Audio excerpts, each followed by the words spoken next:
The New Georgia Project's Black and Green Agenda has partnered with Patagonia Atlanta to get a better idea of how climate change is impacting Black and Brown communities.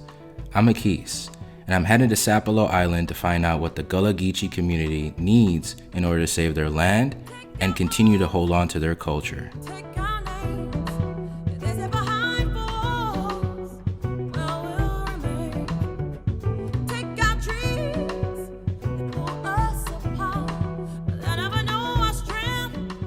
There's nothing else here other than the earth. It's like a gigantic hug. You know, I call her the big mama when you get off of that boat.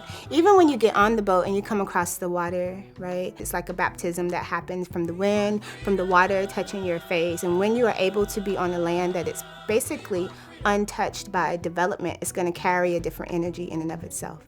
And also, too, of course, because of the history of this island, the ancestral presence here is very, very strong. You don't even have to be an empath or anything like that. If you're alive, for the most part, you'll feel it. This is Sapelo. The island's about 15 miles long, 4 wide. We got about 28 full-time residents. Most of the island's owned by the state of Georgia, except about 400 and some acres in the community. The state purchased the island from R.J. Reynolds, a tobacco millionaire, part of the island before he died, and after he died, his wife sold the rest of the island to the state of Georgia. We had about 8 different communities on the island, but we're down now to just one community, Hog Hammock, and that was because of land being stolen and people being swindled out of their land by R.J. Reynolds. A lot of people come to the island and be so excited about seeing the Reynolds mansion and stuff, but they don't know the true story of what the people on the island faced.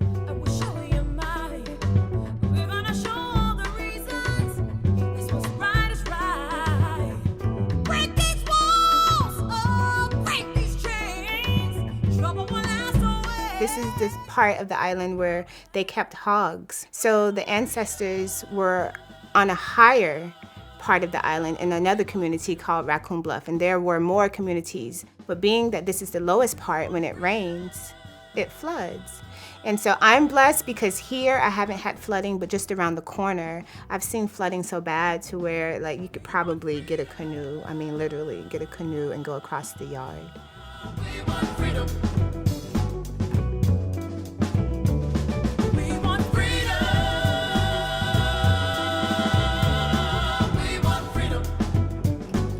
Well, people have to live through when the flooding, they have to live through trying to clean up. Some people had to redo, like what I did under my house. We had to have all the insulation under the bottom of my house replaced and stuff like that. And the cars in the yard got flooded.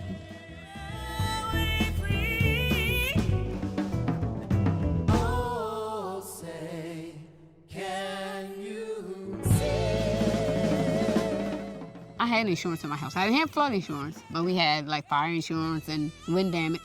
The insurance, they drop all your wind damage. Right now, if the wind would to come, blow my roof off, they won't pay anything.